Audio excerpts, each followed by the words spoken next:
Hello drone lovers, welcome to my channel, the KM Drone Stuff. This is my Tyro109, which I have bought it earlier, late last year, which is about 6 months ago. And I tried to fly it many times, but I always crash and I always had to repair it.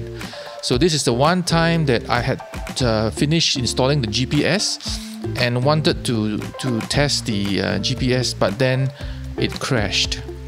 Well, when I took it back home and I checked it out, and I noticed that one of the props is not turning when I tried to arm it. So it must be the problem with the ESC. As you can see, when I turn it on now, the ESC for Moto 3 is not turning. It's doing intermittent stuff.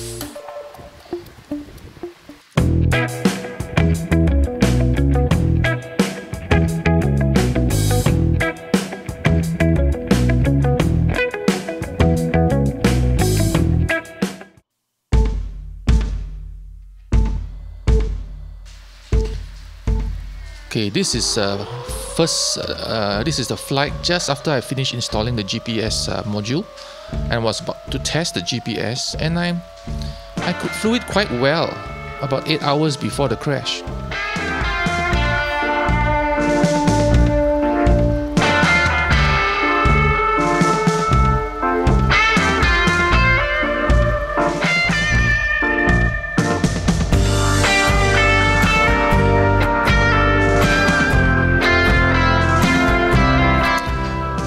I have already changed the camera from the original Tyro stock camera, which is the Cadex Turbo EOS 2, which is a lousy camera. When you face the sun, everything in the back, everything turns black, and you can't see where you're going, especially when you're trying to aim between the trees.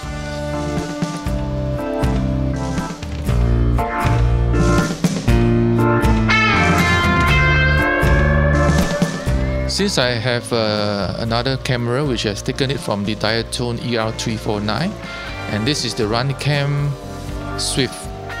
So I installed the Runcam Swift for the FPV camera, and it's much better.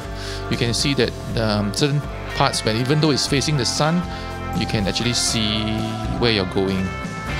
Except that certain parts are quite blinding, and there is a vertical line that's coming down at the place where it's the brightest, which is the sun. And when at the background near the sun, you can see the trees are totally wiped out. You can't see anything.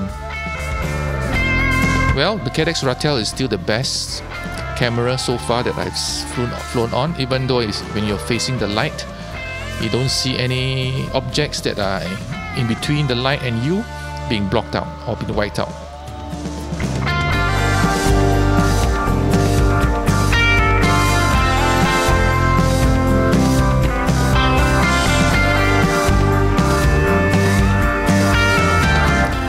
Looks pretty good. The Tyro can do a lot of really amazing stuff. You can do a sky leap, that what I call a sky leap, when you fly up right into the sky and then you look down, and it's pretty strong. And this particular one, I'm just using the Nazgul iFlight 5140 propellers.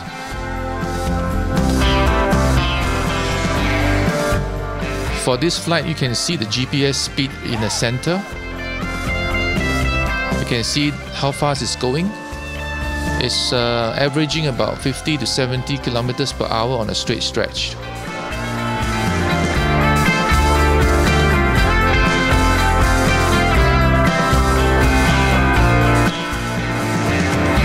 I was planning to test the GPS rescue in a bigger field later in the evening,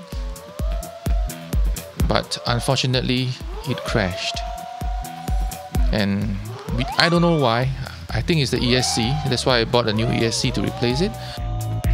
Until now, I really have no opportunity to enjoy the Tyro109 because every time I take it out to fly, something will happen to it.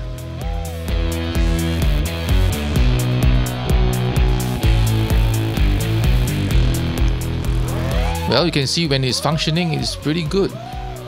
So I believe the reason why the ESC was damaged is because I was using the Gemfan 5055 propellers, and they are very high pitched, so it could have drawn too much amps that these 30 amp ESC could handle. I roughly looked at the specs of the Gemfan 5055, and I noted that when it is at full throttle, it's drawing more than about 40 amps. So if I were to hold it for 2-3 seconds as I'm doing a skylip, it would really put a beating on the ESC. So it could be that that could be the reason why the ESC was damaged.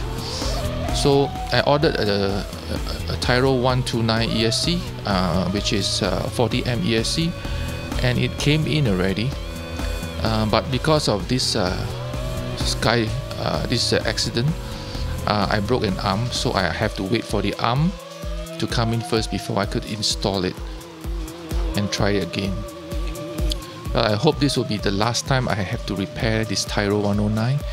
Well, because this is a DIY kit, I use this DIY kit to learn about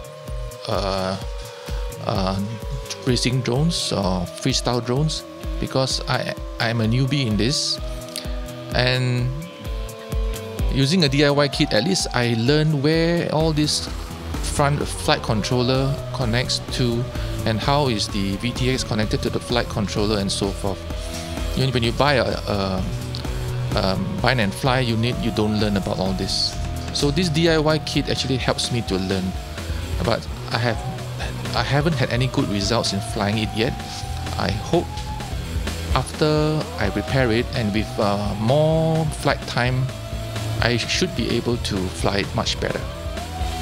Well, you can see from this flight, it is pretty good. I could land quite well. You know, the worst trick that an FPV pilot could learn is to land. Well, I'm trying to learn how to land, and I'm not bad at it, you can see. Well, thanks for watching. I hope you like this video. Please click on the subscribe button and also the notification bell to receive more of my future videos. Thank you. Bye bye.